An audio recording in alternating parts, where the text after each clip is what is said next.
AFC champions লিগে প্রাথমিক বাছাইয়ের ম্যাচে দুর্দান্ত জয় পেয়েছে বাংলাদেশের প্রতিনিধি বসুন্ধরা কিংস। প্রতিদ্বন্দ্বিতাপূর্ণ ম্যাচে সিরিয়ান ক্লাব আল কারামা এফসির বিরুদ্ধে 1-0 গোলের জয় পায় রাকিব কিউবারা। ম্যাচের শুরুতে ভালো একটি সুযোগ তৈরি করে বসুন্ধরা কিংস। রাকিবের বক্সে ফেলা ক্রস একটি ওভারহেড কিক মারতে গিয়ে মিস করে বসেন এক মৌসুম পর আবার দলে ফেরা ডরিয়েলটন। তবে ম্যাচের 6ষ্ঠ মিনিটেই লিড পায় কিংস। কর্নার থেকে আসা একটি বল ইমানুয়েল সান্ডে জালে জড়িয়ে নিজের অভিষেকটা রাঙিয়ে দেন।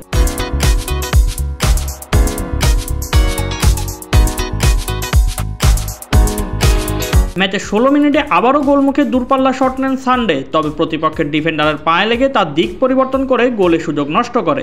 41 মিনিটে রাফায়েলের মাইনাস রাকিব পর্যন্ত পৌঁছানোর আগে প্রতিপক্ষ গোলরক্ষক তা আটকে না দিলে ব্যবধান বাড়াতে পারত কিংস। এতে প্রথমার্ধে কিংস খেলায় আধিপত্য দেখালেও গোলের ব্যবধান আর বাড়েনি। দ্বিতীয়ার্ধেও নিজেদের আক্রমণের ধারা ধরে রাখে কিংস। 51 মিনিটে ডরিয়েলটনের পাস থেকে আরও একটি সুযোগ পায় সান্ডে, তবে তার শট লক্ষ্যভ্রষ্ট হয়। এরপর কিছুটা ম্যাচে ফেরার চেষ্টা করে সিরিয়ান ক্লাব আল কারামা। 60 মিনিটে দিয়াং সহজ একটি হেড মিস না করলে তখনই সমতায় ফিরতে পারত দলটি। ম্যাচের 65তম মিনিটে বদলি হিসেবে মাঠে নামেন কিউবা মিচেল। 85 মিনিটে কিউবার কর্নার থেকেই ভালো হেড করেন রাকিব, কিন্তু প্রতিপক্ষের গোলরক্ষক বাধা হয়ে দাঁড়ালে ব্যবধান বাড়ানো হয়নি কিংসের। ম্যাচের বাকি সময় কিংস প্রতিপক্ষকে আর কোনো সুযোগ না দিলে 1-0 ব্যবধানে জয় পায় বাংলাদেশের প্রতিনিধিরা। এই জয়ে এএফসি চ্যাম্পিয়ন্স লিগের মূল পর্বে জায়গা করে নিয়েছে বসুন্ধরা কিংস। 28 আগস্ট অনুষ্ঠিত হবে মূল পর্বের গ্রুপ স্টেজের ড্র।